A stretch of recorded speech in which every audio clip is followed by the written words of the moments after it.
അപ്പോ താൻ താമസിക്കുന്ന ഇടം നോക്കി ഞാൻ അന്വേഷിച്ച് വരണം. അപ്പോ അത്രയും ഗൗരവമുള്ള കാര്യമാണെന്ന് മനസ്സിലായല്ലോ. സാറ് വിളിച്ചിരുന്നെങ്കിൽ ഞാൻ അങ്ങോട്ട് വരുമായിരുന്നല്ലോ. ആ വരും വരും.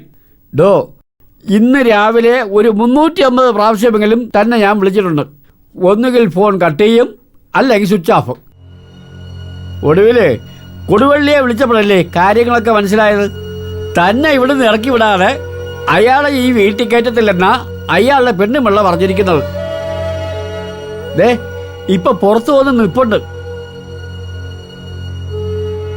വെങ്ങാനൂർ വില്ലേജിൽ മുട്ടയ്ക്കാട് ദേശത്ത് സ്ഥിതി ചെയ്യുന്ന 3.5 ഏക്കർ പറമ്പിൽ താഴത്തെ നിലയിൽ 4 മുറികളും മുകളിൽ 3 മുറികളുമുള്ള മക്കൾ രണ്ടും 2 തരക്കാരാണെന്ന് മനസ്സിലാക്കി പണിതത് പോലെ മുകളിലത്തെ നിലയിലേക്ക് സെപ്പറേറ്റ് കോവണിപ്പടിയും അടുക്കളയും അങ്ങനെയുള്ള ഒരു വീട് കിടക്കുമ്പോ എന്തിനാടോ ഭാര്യയും മക്കളെയും കൂട്ടി എങ്ങോട്ട് പോകണമെന്ന് അറിയാതെ താനീ കസേരയില് സാക്ഷാൽ ഭഗവാൻ ശ്രീ പത്മനാഭൻ കിടക്കും പോലെ കിടക്കണത്? എടോ, ഒരെണ്ണം അങ്ങോട്ട് പൊട്ടിക്കാൻ പാടില്ലായിരുന്നോ? ഇപ്പോഴത്തെ പെമ്പിള്ളേരൊക്കെ അങ്ങനെയാ. സാർ എന്തൊക്കെയാ പറയുന്നേ? എടോ, ഒരു ആണത്തൊക്കെ വേണം. കൂടും കുടുക്കൊക്കെ എടുത്തോണ്ട് നേരെ അങ്ങോട്ട് തന്നെ ചെന്ന് കയറണം, ഭാര്യയും മക്കളെയൊക്കെ കൊണ്ട്. അല്ലാതെ കോടതി വിധി വരാതെ? കോടതിയുടെ കാര്യങ്ങളൊക്കെ നോക്കണം ഞാനല്ലേ. അതിനല്ലേ താൻ എനിക്ക് ഫീസ് തരണത്?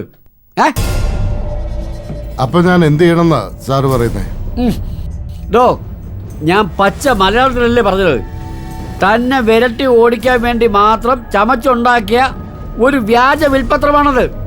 അതിനൊട്ട് ഒരു വിലയുമില്ല. ഇപ്പോഴും നിങ്ങൾ അങ്ങോട്ട് കയറി ചെന്നാൽ അതെടുത്ത് വരട്ടും ആ മുറി വക്കീല്.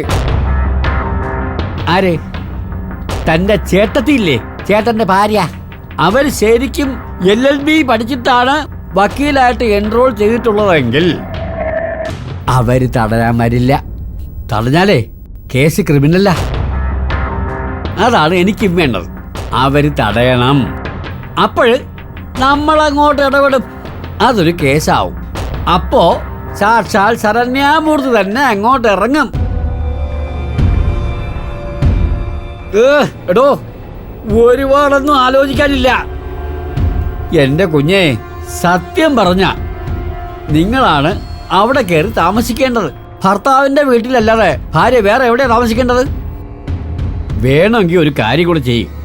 ആ വനിതാ സെല്ലിൽ പോയി ഒരു പരാതി കൂടി എഴുതി കൊടുത്ത് അതിന്റെ രസീതോടെ ആവശ്യമുണ്ട് പോ.